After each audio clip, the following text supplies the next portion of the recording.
Good afternoon, everyone. My name is Carlos Valderrama. Thanks for being here.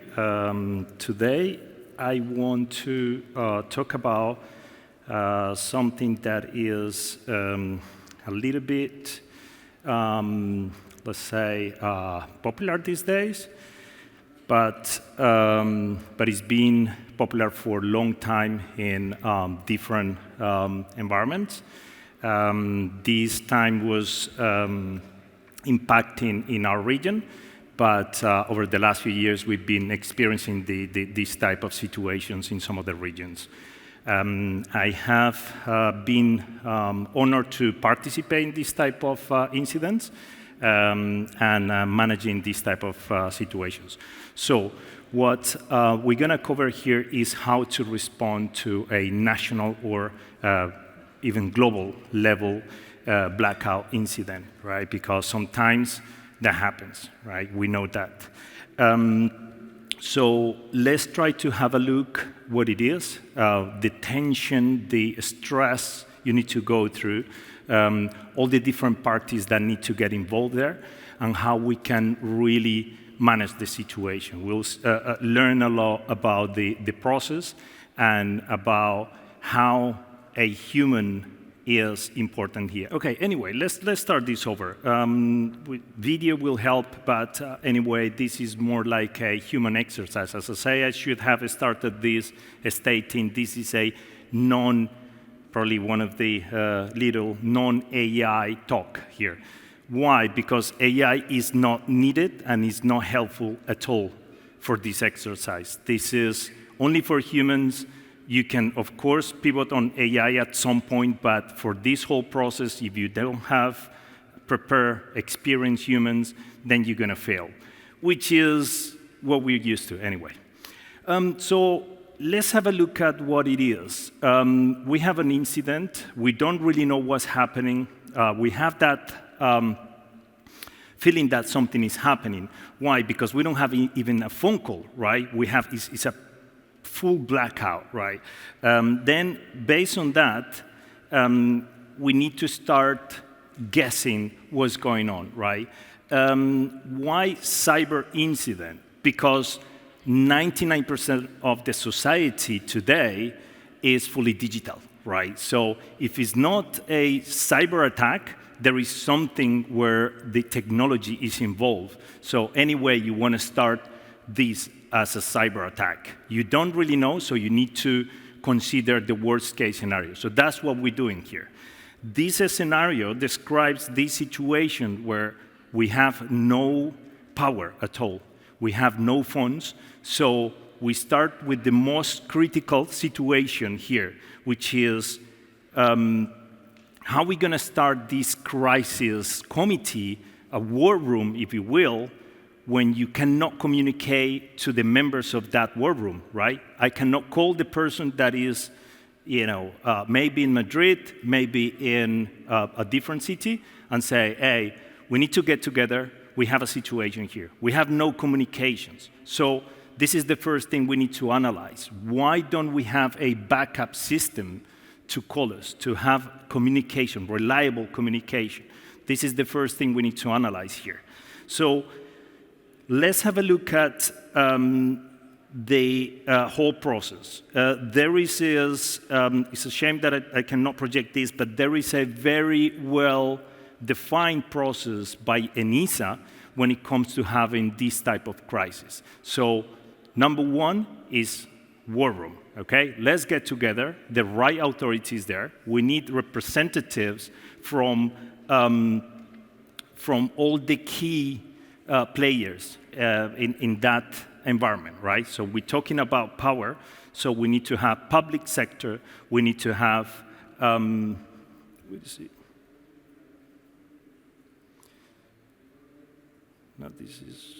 it working? Oh, it's working, great, thank you. Okay, so this is how it works. The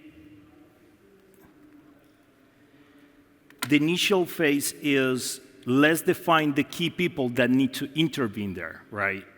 So let's have a look at that. the presidency of the council, then they press the button. We have a crisis. We need to intervene here. We need to get together in a room to make decisions, get the information, get context, and see how we can process this. There are 3 different operational models here. One operational model is like just monitoring because the situation is not that critical. Then we have the information sharing. We need to share information because it's kind of critical, but there is not a crisis. And then we have full activation because we have a crisis, right? So this is a process that is already in place, is already communicated, is managed by the European Union. In this case, ENISA is kind of controlling this. So we're going to set up this room, which is designed for efficiency, featuring the good technology for us to have visibility on what's going on in the power grid, right? We're going to display the information we're going to receive. We're going to have access to all the different departments, persons that need to get involved there. And the first thing we're going to decide is what are all the players that need to intervene there. Number 1, public sector. Number 2, private sector. Of course, they are part of the power grid network and international actors. So we're going to start with government crisis management teams, local emergency services, energy regulators, national security agencies, and from the private sector, we're going to expect technical teams along with strategic teams there to make decisions, right? How the power grid works, how we can reestablish the service, and so on. And then we're going to have a good support from the agencies, ENISA, NATO Cooperative Cyber Defense. And then we need to assign roles here, right? So we're going to start this role playing here. I'm going to start asking some questions. Just raise your hand, whatever you think is the best way to process this. Number 1, we're going to have an incident commander. Why do we need an incident commander? Because someone needs to manage the entire process, right? So that is the person that will be in control of the whole process, no matter what. First question, do we need 1 incident commander, 2, 3, 4 from every single player, like 1 from the public sector, 1 from the private sector, 1 from the agencies? Yes? No? Okay, so it means we need 1? Yeah? Okay, only 1 person. We don't want to have several persons involved in the loop, right? Because making decisions is impossible, okay? Then we need a cybersecurity lead. This is more like incident response lead there, right? With the technical knowledge, with access to the technical people, translating everything that is happening at the technical level to the strategic level. National emergency. Then we need the energy operator there, right? Because everything that we need to solve, everything that we need to collect from the energy sector, we need that person to manage that. Then we have the communication officer.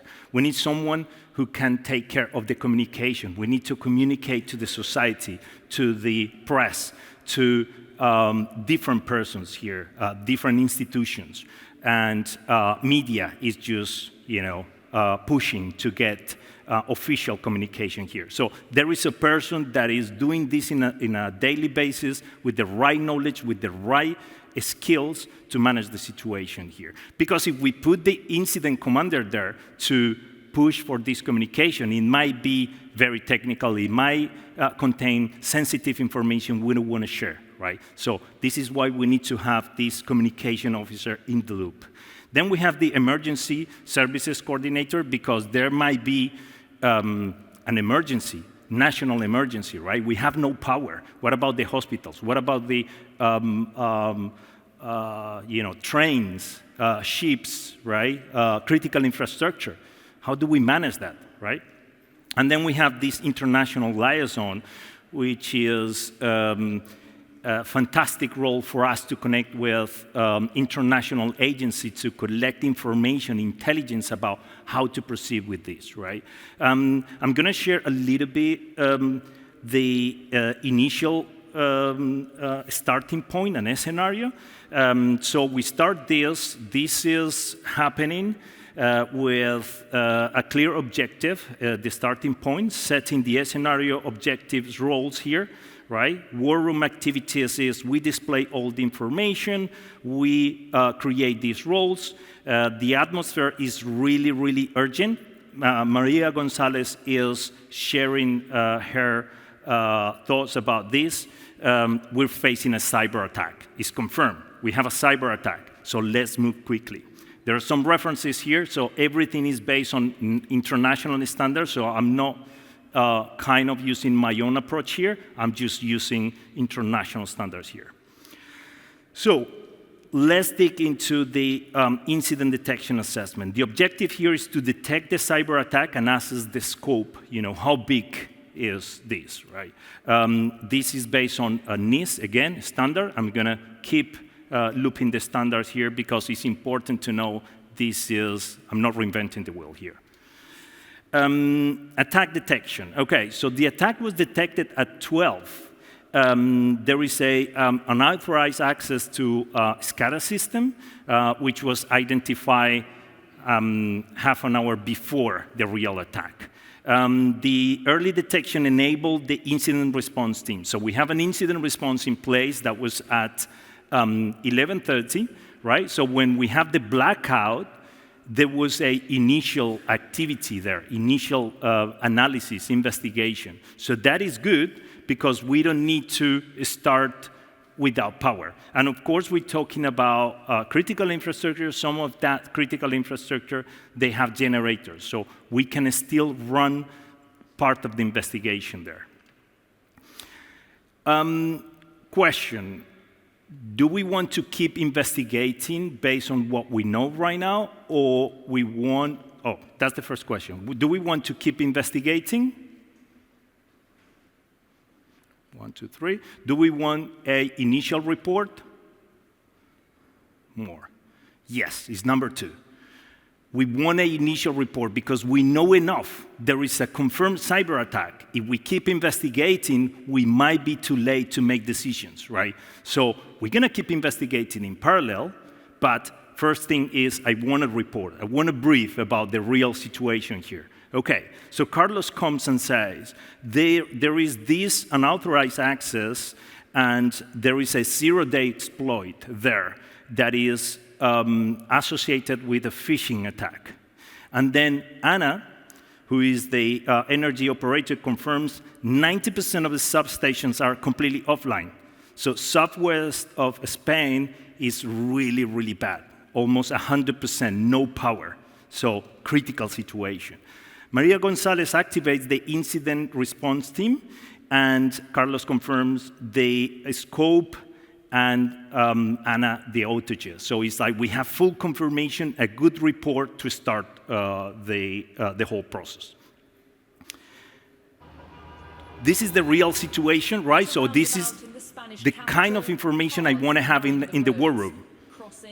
Okay, so we need to have connection to the news. We need to have access to this information from all the different authorities, but also the press. A major power outage across the two countries, causing chaos for travelers. These rail passengers stranded in Valencia, some even walking along the railway lines, many without any information anywhere across the country. I'm very cut off at the moment. I'm on the 13th floor and getting very little information other than what little I can see through the Spanish web pages, because as well as...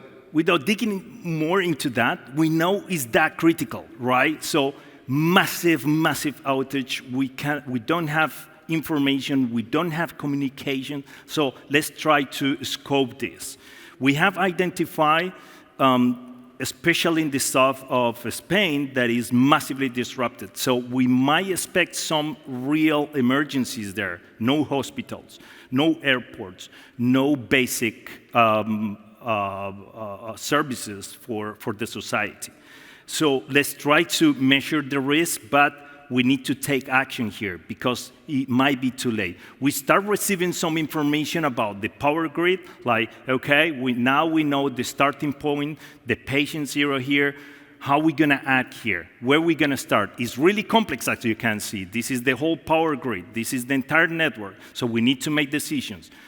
Do we want the incident commander to make the decisions here?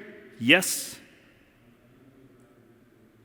Do we want the incident responder to make the decisions here? Yes. That's right, because we need a technical person to make these decisions. We don't want a strategic executive person without the knowledge, without the context to make these decisions, right? So it means the information needs to flow to the executive people, but the technical aspect needs to rely on technical people. Okay. What do we need here? Do we need to work on preparation? Because now we know what is really happening here, right? Do we need preparation? Or do we need activation, team activation here immediately, right? That's the second one. So we're gonna start digging into the responsibilities and how we're gonna act here, step by step, right? We don't want to make mistakes. Of course, there will be some potential errors as part of this, but we're gonna try to keep the critical things safe. So Carlos is gonna lead the technical part, and we're gonna see how we're gonna connect with the other parts of the incident. So this is the visualization. This is the situation. We now got more information about the outage. So it's like completely blackout, the entire country, and even Portugal as well. So again, now we get more insight about the real situation. But we want to know about the details, the technical details. So this is a state-sponsored attack. This is called, the group is called Dark Grid, okay? We have now that information. Hospitals in Lisbon are reporting generator failures, so no hospitals in Lisbon. Airports, difficulties to land airplanes, right? So this is getting worse and worse and worse, so we need to act. For containment, so those are the actions we need to go through. We need to immediately jump in, try to find the right people there to work on the containment. The objective here is to prioritize critical systems as per NIST standard again. So we need to make sure we're going to be very precise on containing the right assets over there. So the activities.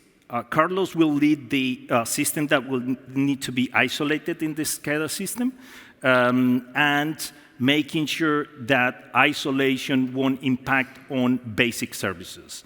Anna will prioritize the restoration for hospitals because that is critical for the society to survive and to avoid major issues, and transportation. Of course, right? We don't want this to get escalated into a massive national crisis, right? So people can have access to food, water, hospitals, basic things.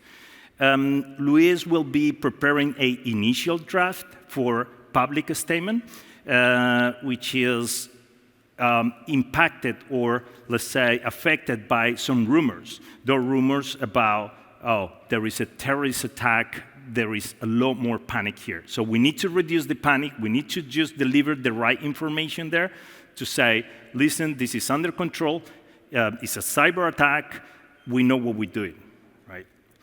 We have Joao that will gather information from ENISA and from NATO about threat intelligence. Is this a new actor? Is this an old actor? Is this happening in some other countries? What is this about, right? We need that information to make decisions. In the war room, we have those activities. We have all these players getting the information and trying to get this step-by-step approach in order to make sure this is not going to escalate. we're going to have this checklist. Okay, we're going to start with these systems, these servers. We're going to isolate this part. We're going to keep this function in a different place. So we need to have redundancy. We need to have systems we can rely on. In the meantime, we're isolating those systems, but also recovering, right? In this whole process, we might end up having some notifications about systems that are not working, power that cannot be recovered, right? So the whole timeline is very, very tight, and we might find some issues here, right? Those issues would be like, we have a bad design in the network, we don't have redundancy, but this is not the time to work on that, right? So we just keep collecting information, we just keep documenting everything, but the objective here is to get things back online as soon as possible, right? So this is the part we need a lot of coordination among all those different players, authorities, private entities, even the politicians will be involved here, the press, right? So there is a lot of coordination that is needed here. This is the part that I mentioned before. You cannot rely on artificial intelligence, right? Because there is a lot of negotiation, there is a lot of persuasion here that needs to happen in order to handle this. The real situation with the blackout, you can see that is not really well aligned with this, right? We still, I don't know, after 2 weeks or more, we don't have clarity on what really happened on that real blackout incident, right? So this is what we need to avoid here. So what are the outcomes here? We have one specific situation here. We have reported this as this group that is asking for a ransom. Okay, so the most important component in the network, in the power grid, is being affected, and we cannot have access to the data. So there is a ransomware running there, and we need to see whether we can try to find the backup or a way out of this, because do we really want to pay for the ransom? That is the question, right? So Maria is asking, hey, can you get the statement out? Joao is like, please bring some information from ENISA. Do we have more information about the actors, about their techniques? What do we know? Then Darkgrid published this information on the dark web, claiming they are running this. They have full access to the power grid. What do we do?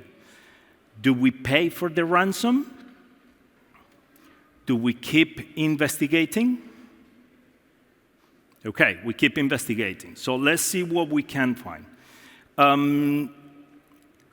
To rebuild the systems, we're going to need that data, right? We're going to need backups. We don't have the backups in place.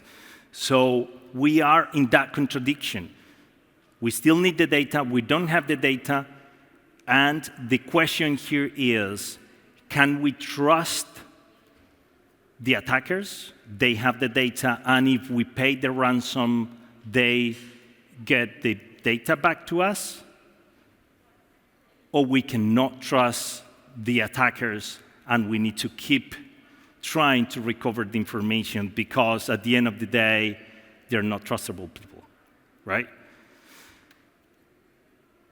Then let's try to look at what the recovery is for this situation. So we need to recover as soon as possible. We don't have access to the information. We need to find a way. Then let's work on the restoration activities. Carlos deploys the patches and restores the backups we have, and tracking all that in the digital board that we have there. We have more videos about the situation is escalating, which is not good. And Anna executes the restoration, focusing specifically on basic services and critical infrastructure. airports, trains, and hospitals. Power restoration is underway, so by 6 p.m. we're around 80%, which is a good news. So things are getting back online, but we still need to get more information. We received this information from Anna. Hospitals in Lisbon are back online. Once they're back online, shall we stop investigating in Lisbon because it's already recovered? Or shall we keep investigating to learn more about this? We keep investigating, right? We have an inject here, which is the police is reporting looting in blackout zones, right? So now is an emergency that is getting to the physical safety. So we need to deal with that. Question, do we need to bring the authorities to the conversation based on this new update? Or we can just rely on the incident commander to deal with this? No, we need to bring the authorities here. We need to bring the police. So we might probably ask the police, do you have a representative we can include in these conversations because lootings are happening right now, okay? Then we need to analyze the root case. What happened? You know, what is really causing all this chaos? We need to find that out. So I'm just bringing one of the methodologies we use in incident response, which is this fishbone kind of methodology, which is fundamentally trying to find information in different areas. What failed in the human part? What failed in the technological part? What failed, you know? And based on that area, what is the cascade effect that happened before the incident, right? So we need to collect all the information. Having a clear methodology helps a lot because we're gonna define the way we're gonna deal with the information and the expectations. This is critical and this is not trivial. Why? Because we're dealing with different authorities, different countries. They may have different methodologies here, right? What if they send me just a bunch of information that is just pure text, right? Can we process that text or can we just retrieve back like, hey, can you present information in this way? What if they need like 3 hours to report the information in the methodology I'm expecting? That's going to be an issue, right? So this is why there is a lot of negotiation, there is a lot of human touch here in order to make sure that we can get the information in the right format for people to make decisions, even dealing with different cultures here, right? Even in the south of Europe, we have different cultures, different expectations there for the different cultures, right? Then we go to the lessons learned, right? What failed, you know, based on that root cause analysis? It was phishing, but was it based on misconfiguration? Was it based on a lack of security controls? This is the right time to put all that there, right? Even as part of the process. So in these lessons learned, we can cover things like were we prepared for this level of situation, for this crisis? Probably not. Did we have the right communications in place? Did we have the right team in place to respond to this? The right contact, you know, just picking up the phone and talking to the right person? That is sometimes perceived like a silly thing, but it's not, right? This is a program we need to have in place, not only the nation, our companies, right? We need to have this. I'm bringing this exercise here just for you to consider the worst case scenario in your organizations. Do you have a plan like this in your organization? Because you need one, right? At some point, your organization will be completely disrupted. You cannot produce, you cannot work. You're gonna have hundreds, if not thousands of people not being able to work. Do you have a plan for that? Do you have a team that will be ready to jump in and, you know, work in these conditions? Because there is a lot of stress. And this is something you cannot pretend to be running at the moment it's happening, right? You need to be prepared. You need to have all these different drills in place, training, information that is being shared in a matter of seconds, all those different information systems online for this, to make decisions, right? Then let's look at the action plans to wrap up. I'm including here some institutions that will help, like INSIP, and what we need to have, because we have those institutions for that, right? We need to rely on the institutions. They work on this on a daily basis. They know the processes. They have the tools. They have everything that is needed, right? So we need to rely on them. Why do we want to go somewhere else? Why do we want to set up a new team? They already have the capability. Let's rely on that. Let's see how that is going to help next time. So Maria Gonzalez reports, okay, we contained this, but we need better preparedness for next time, right? We were not prepared. We have an inject. Media is not happy and is criticizing the government and the institutions involved here. No information, no plans in place. How do we deal with that, right? Do we put Maria Gonzalez to talk to the press here? Do we ask Joao to please deal with the press and with the communication there? Yes, Joao is the right person there, right? Maria needs to be focused on the process, needs to be focused on the incident. Joao needs to be focused with the press, just kind of measuring the level of criticism there and how to deal with that, with the authorities, because that's the right person. He's been very well trained on those aspects. Now, let's see how we're going to debrief this, right? So we're going to consider not only reporting the right way, but also how we need to deal with this, really, right? Not the way that we try to, right? Because we might expect this to happen again and over, right? We need to be prepared for this in the future.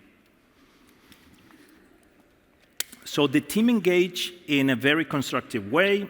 Kind of accepting and recognizing the failures, the things that could be improved. We have detected some potential strategies that could be improved, national level, international level. Remember, we had that process from ENISA, very well structured, right? Get into the war room, ask for information, press the button. Did we do that? Was he quick enough to respond to this? Because there is a right way to do this. In our organizations, we have a very well-known concept that is SLAs, right? Those SLAs, are we complying with the SLAs? We always have that question from the CEO, right? Are you complying with the SLAs? Are you really responding to the attacks at the right time?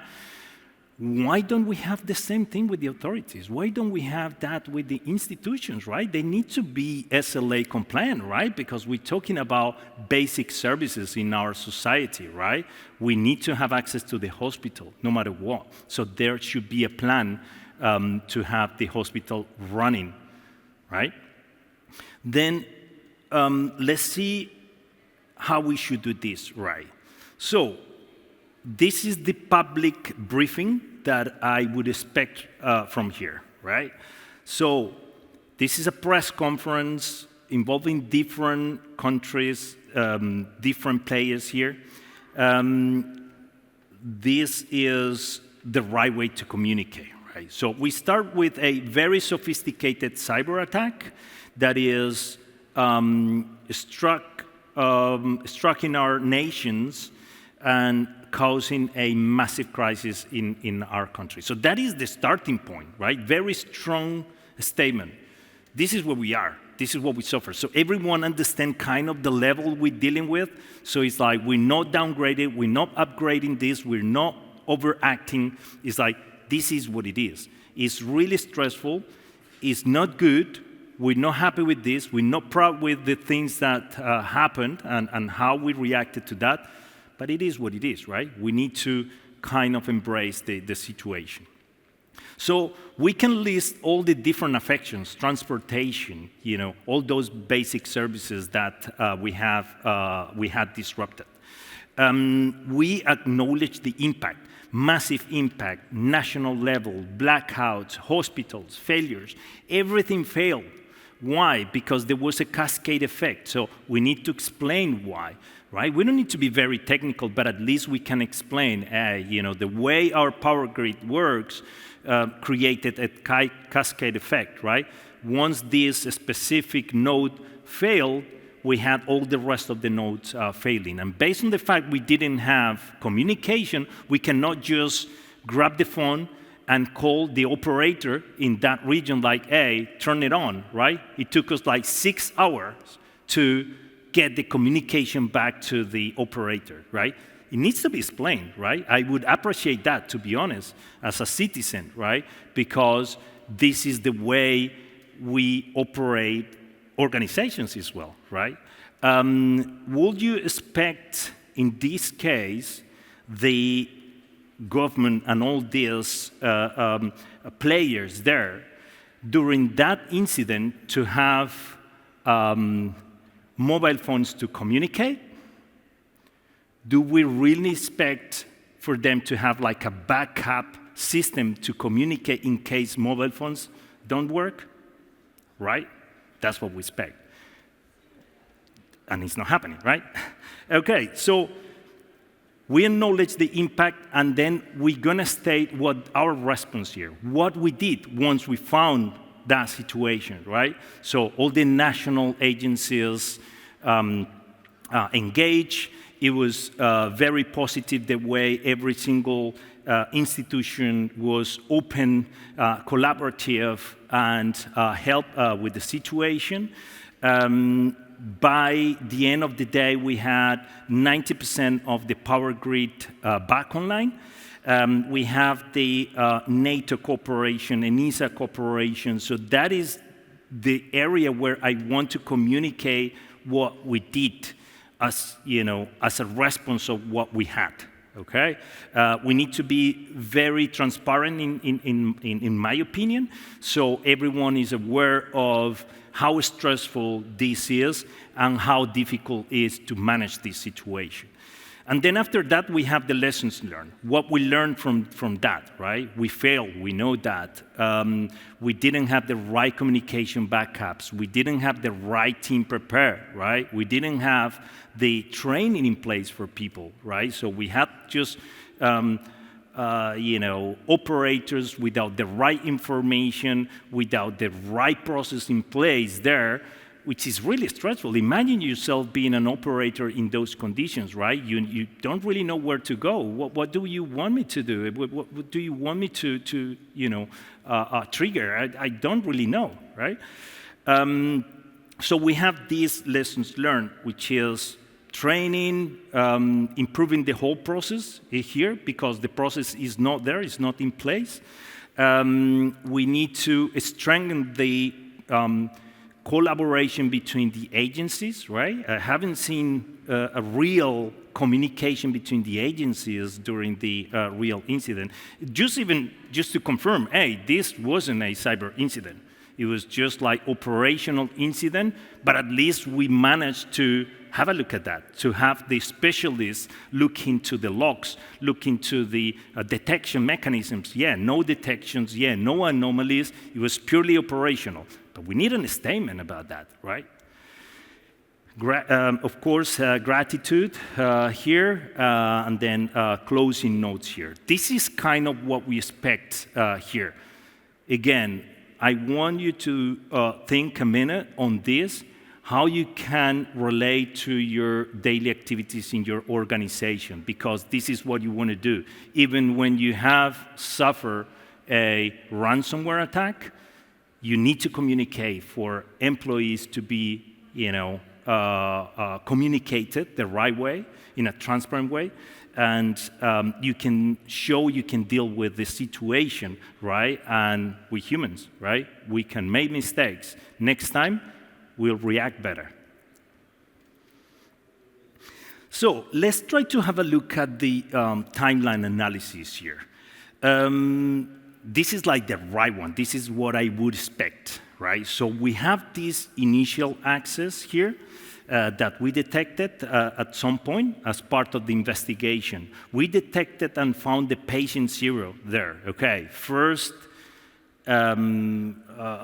injection, let's say, into our network. There was a lateral movement, so the attackers started moving around in our network, right? We detected that. And then we found the first IT infection. So it started in the IT network, right? One of the employees' computer just clicked somewhere, and it was completely infected, right? So we found that patient 0, which is like the first computer that got infected in the IT network. And then, using the lateral movements, the attacker managed to go to the OT, to the operational, to the industrial network, and infected one of the production machines there in the power grid, right? And then we had the blackout. So we see the cascade effect that is coming from one user's computer into the operational network, and then the blackout. So we can grab a lot of information here, and we can work on the lessons learned here. Do we really have the right segmentation in our network, the IT and the OT? We can get really technical here.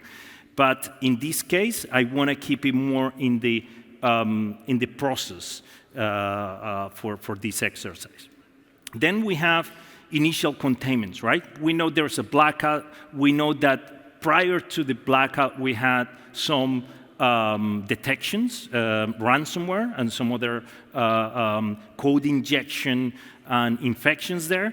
So we already have the incident response team ready to act, right? So we start containing because we know where it's coming from. We know that the IT part of the network that was affected. We know the OT part of the network that was affected. Let's isolate that. At least the rest of the network, the rest of the nation, the rest of the power grid works, right? So that is just, as you can see, a matter of minutes. Maximum an hour to get the containment done. So it's like completely contained, is not affecting the rest of the network, right?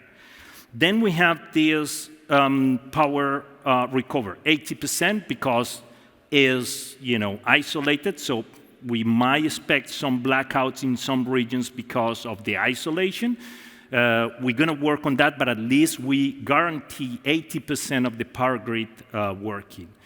Then, as we progress and as we contain more systems and we recover systems in parallel, we have 90% of the power recover. And then, by 6 p.m., we're going to have full restoration of the power grid. Okay? This is what I would expect, to be honest. Then, if this is not happening, this is my lessons learned initiatives here. And this is like bringing this to the authorities and say, how can we achieve this? How can we get to having this blackout at 12, getting fully recovered, back online, full restoration at 6 p.m.? That is the SLA I mentioned before, right? How can we set an SLA for the power grid full restoration in 6 hours? Can we do that? If we cannot do that, then it means we're going to have a massive crisis at some point and over, right? Attackers know about this. So next time we're going to have a political situation, any situation that at national level could impact, they know that the country is not able to recover easily and quickly, right? So this is what we need to work on. Okay, so based on this, we know the whole process, how this could impact in our society, and how just a plan could help on the whole process. We don't need to have a perfect plan. We don't need to have something very technical, something that is step by step, very well defined. We just need to have a plan, and we need to stick to it. Once we run the plan, once we have the situation, and once we know the mistakes we can commit there, then we know how to fix it, we know how to improve it, we know how to keep this for the future, right? Thank you very much. I hope this bring information important and interesting to you, to your daily things for your organization. And hopefully we can learn from this because, again, we live in a digital society and we need to keep that digital society running. Thank you very much.